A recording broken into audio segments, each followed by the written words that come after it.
this episode, we're going to take a look at the incompetent, feckless Republicans in Congress. And maybe MTG should have stayed in.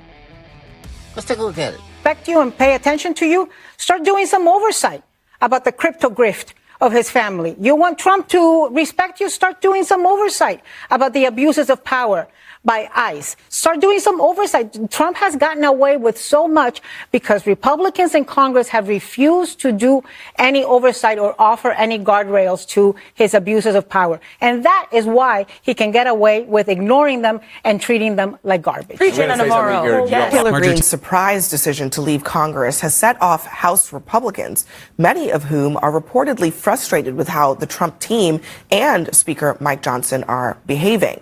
Now there's concern that her exit could prompt others to step aside.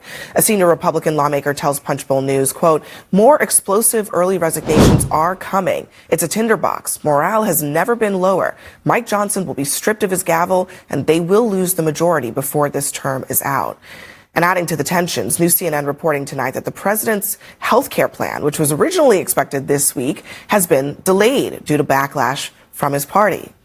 Maybe we'll see it in 2 weeks. Am I right? Okay, so Jamal, this is actually, I think, one of the more significant things. I mean, covering Trump in the first term and now in this term, I don't think that we have heard this kind of discontent coming from inside the party's ranks. And people thought that Marjorie Taylor Greene resigning was like, oh, she's just giving up. But she was also making it harder for Mike Johnson to have the votes that he needs. And if many others follow her, they'll be doing the same thing. You know, Marjorie Taylor Greene wasn't as popular inside the caucus, it turns out, as we thought. But out in Republican land, in MAGA land, she was sort of as popular as a quarter zip in a matcha, right? Like, people thought that maybe she was somebody that she was able to raise money. She was the second most popular fundraiser in the Republican Party. That's got to be a difficult thing for you to manage if you're the speaker. So what we're seeing now is the wall is cracking around Donald Trump, and people are now starting to realize that maybe you can oppose him, whether it's Marjorie Taylor Greene or is dealing with the filibuster or it's opposing him on this health care bill.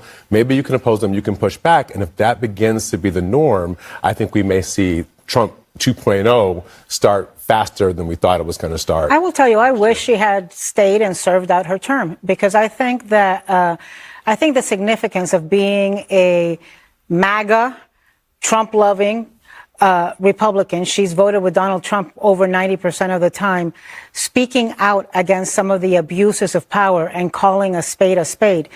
Pissing from inside the tent is a lot more effective than doing it from outside. So I wish she had served out her term, which is she's got another year until January 2027. I also think a lot of Republicans logically are reading the writing on the wall, and they saw the consequences, the effects. They saw the results of the elections a few weeks ago, and the idea of going from being in the majority to being in the minority, frankly, is painful, because it's very different. And they're not being treated well. That's part of the problem. Here's one GOP source saying the entire White House team has treated all members like garbage, and then they blame Mike Johnson for letting it happen because the Trump team, they don't think Congress matters. And so they have basically ignored them. They've stepped all over them. And now some of these members are speaking up. So I think it goes even deeper than this, her resignation.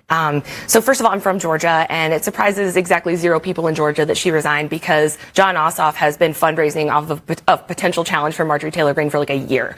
So that's obviously a potential. But I really think that there is a potential for her to be the head of this new Republican movement, the one that is perhaps being created by Tucker and Nick Fuentes. I think that I know it sounds crazy, but think about it. It makes sense, right? They're both America first, anti-Israel, which is a whole big movement there. And she's made lots of anti-Semitic comments in the past. They're both. She wouldn't walk away from them when she was on She won't. CNN. She's like, I told you Jews control the weather. They're both great replacement theory. They both don't like LGBT people, and they're both Christian nationalists. And as the Republican Party breaks apart as we're seeing right now, and there's another faction, and with Donald Trump being a lame duck in the office, I truly think that she's saying, you know what, there's an opportunity for me here, because I've been saying these things that people are just now catching on to for a long time. Are you saying you think she's going to run in a Republican primary for Senate in Georgia? I think that that's possible, and I think that she's going to be the head of this new movement. I think she and Tucker and Nick Fuentes can work together to create this new movement. I don't think there's going to be nearly as many defectors as we're predicting right now. I think Marjorie Taylor Greene, and who knows, maybe she has a few other defectors with her. They've gone rogue. But I think what most of the GOP in Congress, which to your point, Abby, they want to recover their agency and actually start legislating, which is a really good idea, because that's what the three, branches of government are supposed to do in harmony. I think what they realize is that this is what happens when someone takes a movement and turns it into an ideology that's divorced from reality. Trump never said America first means America alone.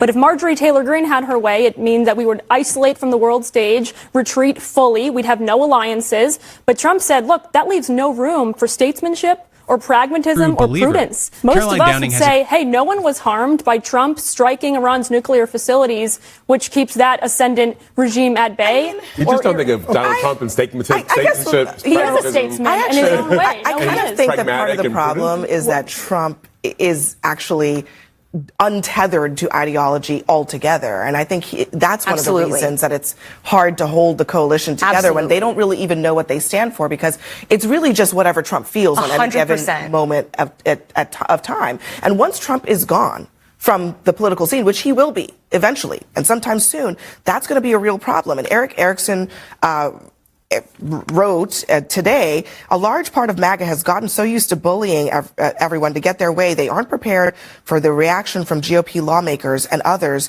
as lame duck season arrives. Lame duck season might very well be here sooner than maybe Trump thought, sooner than MAGA thought, because he's not really going to be the one dictating what the future is going to look like for MAGA anymore. When you're chairman of the board of a company, you got to read in your board members, right? And what's happened with this healthcare bill, when folks were purported healthcare bill, when folks started learning about that in the newspaper rather than hearing it from the White House themselves or the leadership or anyone, quite frankly, other than reading it in the newspaper, of course they're going to say, I'm just learning this. And they're going to think about, how does this impact my district, right? People who absolutely cannot be for any expansion of Obamacare whatsoever are going to go back, are saying this is what's going to come out. Now, granted, this Trump administration, that could change 6 times over in the next news cycle. We don't know. But it definitely gives people pause when they're surprised and they're coming up on a tight election. And on the healthcare of it all, Jamal, I think it's just super important. The healthcare stuff really hits red states hard. And Trump comes out with this plan that basically says they're going to cap incomes, they're going to require monthly premiums for everyone.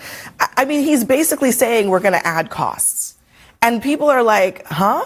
How is this supposed to help us in a tough midterm cycle? MTG is a political opportunist, and she's going to jump on this. She is jumping on everything that Republicans are disagreeing with Donald Trump about and using it as an opportunity, I think, to run in the future. Again, I know that sounds crazy, but mark my words. I actually don't want Democrats to have this as a political cudgel, the healthcare issue, because there are 20+ million Americans who are in a panic right now. We are in the middle of open enrollment season. We've got, less than a month left in that open enrollment, and people don't know how much they're going to pay, if there's going to be subsidies or not. What they do know is that their healthcare premiums have gone up, sometimes 300%.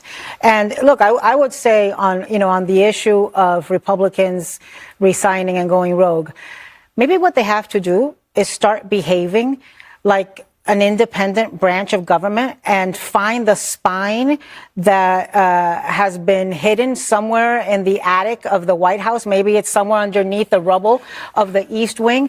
Because maybe if you want to be respected, then you shouldn't behave like boot-licking rubber stampers. You want Trump to respect you and pay attention to you? Start doing some oversight about the crypto grift of his family. You want Trump to respect you? Start doing some oversight about the abuses of power by ICE. Start doing some oversight. Trump has gotten away with so much because Republicans in Congress have refused to do any oversight or offer any guardrails to his abuses of power. And that is why he can get away with ignoring them and treating them like garbage. Preaching on tomorrow. It shows you the Democrats actually won the shutdown debate, because now Donald Trump is having to react to figure out how to try to fix health care for people. Even if he has a bad plan that Republicans don't like, he is talking about something that Democrats made an issue during the shutdown, and now here we are. If MAGA lives on. But I'm not going to say much in this one. I want to keep you here long. The two Republican/Trump apologists, the girl and the big guy, the blonde girl and the big guy, they weren't as horrible. They were a little more even keel. Not as normally horrible as Trump apologists normally are. They're just saying the craziest lies. Anything they can say that makes totally no sense to take up for Trump and these right-wing sycophants. Yeah, the point of all of this is they've totally, the Republicans in Congress, have totally capitulated their power, giving it up, giving it away to their daddy Trump. So, Alan Navarro is totally correct. They have no complaints. We don't want to hear it. Stand up. Take your power back. You have just as much power as the executive branch. Start acting like it. Do your job. Represent your constituents. That's all I got. Let me know what you guys think in the comments. Thanks for watching.